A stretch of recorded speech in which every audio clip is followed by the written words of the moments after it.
parcours, ça a été de faire une thèse en neurobiologie. Et ensuite, je suis partie aux États-Unis pour faire un post-doctorat.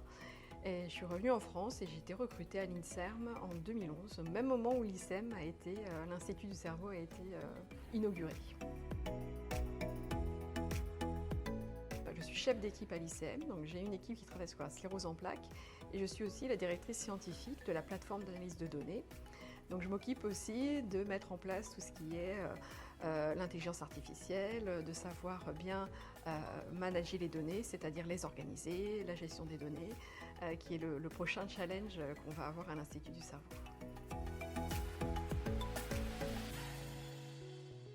Alors l'intérêt d'être à l'Institut, c'est qu'on est un peu un écosystème particulier où ils ont décidé de réunir à la fois des chercheurs, les cliniciens, mais aussi des personnes qui vont être des mathématiciens, des bioinformaticiens, donc des spécialistes en fait de l'intelligence artificielle qui vont nous permettre en fait de pouvoir réunir à la fois des données cliniques et des données de recherche et de pouvoir extraire le maximum d'informations qu'on peut avoir sur les patients.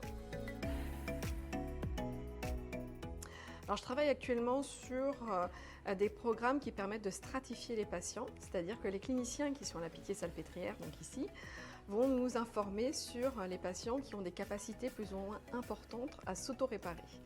Donc ce qui est intéressant, c'est que ces personnes vont réussir à activer leurs cellules souches, les cellules précurseurs, donc ils sont très uniques dans ça, mais c'est grâce aux observations des cliniciens qu'on a réussi à identifier ces patients et de se dire, ces patients qui s'auto-réparent bien, est-ce qu'on peut les étudier un maximum pour savoir ce qui manque aux patients qui n'arrivent pas à s'auto-réparer. Parce que ces patients-là qui s'auto-réparent, en fait, ont la pathologie, mais ont une progression très lente et ils arrivent un peu justement à maîtriser la maladie. Donc ça, c'est très intéressant pour nous. C'est d'avoir trouvé des marqueurs spécifiques de ces patients qui s'auto-réparent et de pouvoir imaginer maintenant comment est-ce qu'on va pouvoir appliquer ça aux personnes qui ont la maladie mais qui n'agèrent pas ou qui ont des formes très agressives.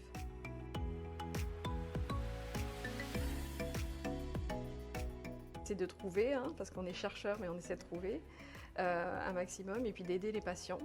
Ça, c'est notre cœur de métier, c'est d'écouter, de voir et d'observer et de pouvoir ensuite les aider et faire progresser la recherche.